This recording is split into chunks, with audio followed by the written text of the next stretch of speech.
سنا دیتا ہوں کہ حسین کبھی نہیں مرا.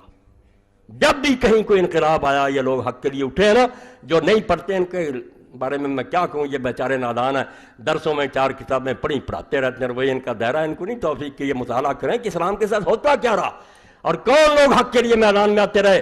انہیں کیا پتا کہ ابو حنیفہ اور مالک رحمۃ اللہ نے منصور کو جب للکارا تھا تو کیا نتیجے بھگتے.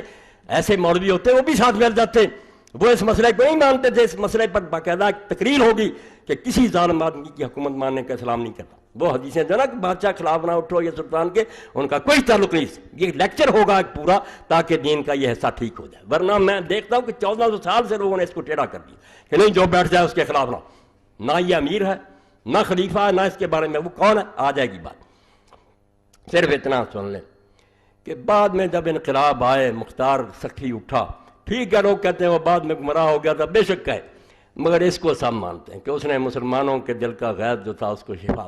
مسلمان جو جلے بنے بیٹھے تھے کہ یا رسول اللہ کے بچے کے ساتھ کیا ہوا, اس کی لاش پر گھوڑے دوڑائے گئے, اس کا سر نیزے پر ٹانگا گیا, اس کی بچیاں بازاروں میں گھمائی گئیں, کہاں کوفہ اور وہاں سے دمشق لے جایا گیا. اگر شرم ہوتی ہے اس حکومت میں, چلو امام حسین نے کوئی قصور کیا تھا, بعد میں ابن زیاد کو لکھتا یہ یزید کہ سارے بال بچوں کے احترام سے مدینہ بھیج دو, کیا ضرورت سے ہزاروں میل کا فاصلہ, جنگل اور بیابانوں میں سے وہاں بیچاروں کو لے گئے, وہاں یہ دھکے کھاتے پھرتے رہے.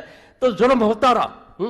مگر لوگ جو تھے وہ راضی ہیں کہ مختار نے کم یہ کیا, اس نے اپنے اللہ سے دعا مانگی. صحابی کا بیٹا تھا, اگر یہ صحابی کا بیٹا, وہ بھی بہت بڑے صحابی کا بیٹا تھا, اور اس کے باپ کا یہ کارنامہ ہے کہ حضرت عمر رضی اللہ کے زمانے میں جب جنگ قادسیہ ہوئی ایرانیوں کے ساتھ تو ہاتھی دیکھ کر مسلمانوں کے گھوڑے بھاگ گئے. انہوں نے ہاتھی نہیں پہلے دے, یہ ڈر گئے. تو صرف اس وقت ابو بیض سخی تو تھا اس کا باپ, اس نے اپنے بھائیوں کو کہا کہ اگر ہم بھی یہاں سے بھاگ گئے تو مسلمان مارے جائیں گے, ایرانی پیچھا کریں گے. وہ پھر ہاتھیوں کے آگے لیٹ گیا. یہ واقعہ جسر پڑھیں تو اس کا بیٹا تھا یہ مختار. اس نے یہ پھر اعلان کیا کہ اللہ مجھے اتنی عمر دے دے کہ زمین پر ان لوگوں میں سے جو امام حسین کے قتل میں شریک تھے, سپاہی تھے یا افسر تھے, ایک بھی شخص زمین پر چلتا نہ رہے. اس وقت مجھے مہلت دے دی, اور دے دی رب نے. مرا اسی وقت ہے جب وہ سارے اس نے مکا دیے, ان سب کے سر کاٹے, ان کی لاشیں آگ میں جلائیں, ان کے ہاتھ پاؤں کاٹ کر دھوپ میں ان کے پھینکا, جس کو امام عبد الرحمن مبارک پوری لکھتے ہیں, ابن حجر لکھتے ہیں کہ یہ دنیا کا عذاب ہے جن کم بختوں کو ملا, ورا عذاب الآخرت اشد.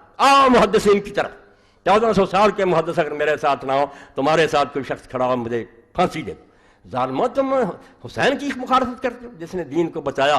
کہ نہیں, ظالم حکومت کو اسلامی حکومت نہ کو چلتی رہے, ٹھیک ہے ہم روک نہیں سکتے, مگر یہ فتویٰ ہو جانا چاہیے کہ غلط. اور اسی کی برکت ہے, میں نے کہا ساری امت کے علماء جو ہیں ایک بھی نہیں جرت کرے کہ یزید تو کجرا حضرت معاویہ کو کہہ دے کہ وہ خلیفہ راشد, اس کا کوئی حوالہ دے کہ یہ اس نے فیصلہ, نہیں, فیصلے ختم ہوگا کہ نہیں یہ جائر ہیں, امام جائر اور ظالم ہے, کرتے رہے.